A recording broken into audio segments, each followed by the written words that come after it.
Tapi mungkin kadang gini loh Mas, ketika kita terbuka mata batin ya, otomatis kita tahu dong apa yang kejadian baik buruk di mungkin besok atau yang lain gitu. Dan itu kan ketika ada kejadian buruk jadi beban tersendiri nggak sih kalau kayak gitu? Ya, jadi gini, saya pernah ada cerita. Ini klien saya langsung yang memang sudah melakukan. Jadi dia itu awalnya keras, dia itu awalnya pengen instan, dan dia itu awalnya pengen lekas untuk bisa. Bagaimana kita bisa jika kita tidak melakukan? Tidak mungkin tentunya. Beliau mengikuti alurnya, mengikuti tata caranya. Setelah itu sabar dengan sabar, menantang dirinya sendiri. Dan adanya perlawanan tersebut itu tadilah yang menimbulkan goyah di dirinya. Setelah goyah, tiba-tiba dia itu tidur dan tidak sadarkan diri.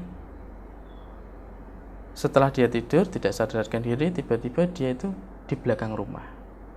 Tidur nggak sadar diri maksudnya pingsan atau tidur jadi biasa? Tidur seperti biasa di kamarnya. Setelah itu tiba-tiba dia itu pindah tempat. Bangun-bangun itu? Udah bangun itu berarti? Belum bangun, tiba-tiba bangun-bangun itu di belakang rumahnya. Begitu. Dan di situ dia ditemui oleh sosok-sosok makhluk yang memang katanya beliau sendiri katanya genderuwo. Gitu. Karena dia itu mempunyai perlawanan yang itu tadi. Dia pengen lekas cepat, pengen pokoknya cepat-cepat lah. Tiba-tiba seperti itu dan ditemui genderuwo. Nah, pada waktu itulah dia terus sadar diri. Oh, jadi begitu tata caranya. Oh, jadi begini, begitu. Jadi dia tidak bilang ke rekan-rekan yang lain untuk tergesa-gesa.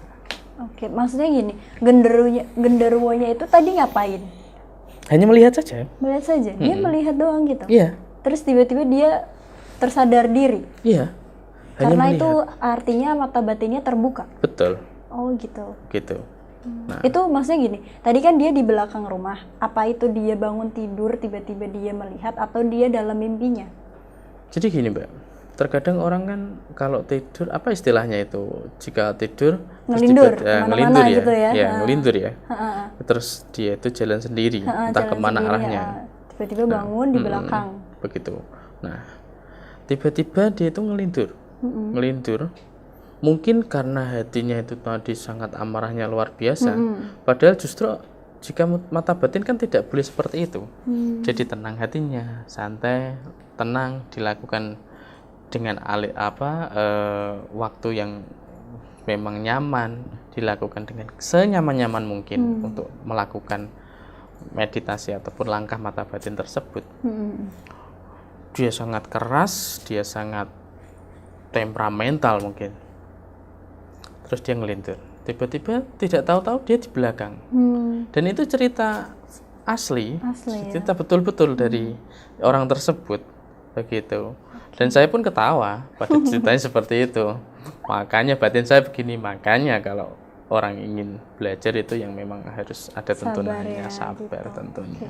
Berarti ketika udah dibuka mata batin itu yang membuat kita tuh kontrol kayak jangan terlalu emosi gitu. Betul, ya. Betul, begitu. Oke. Nah, apa sih yang dialami seseorang ketika mata batinnya terbuka, Mas? Selain melihat yang astral tadi ya gitu.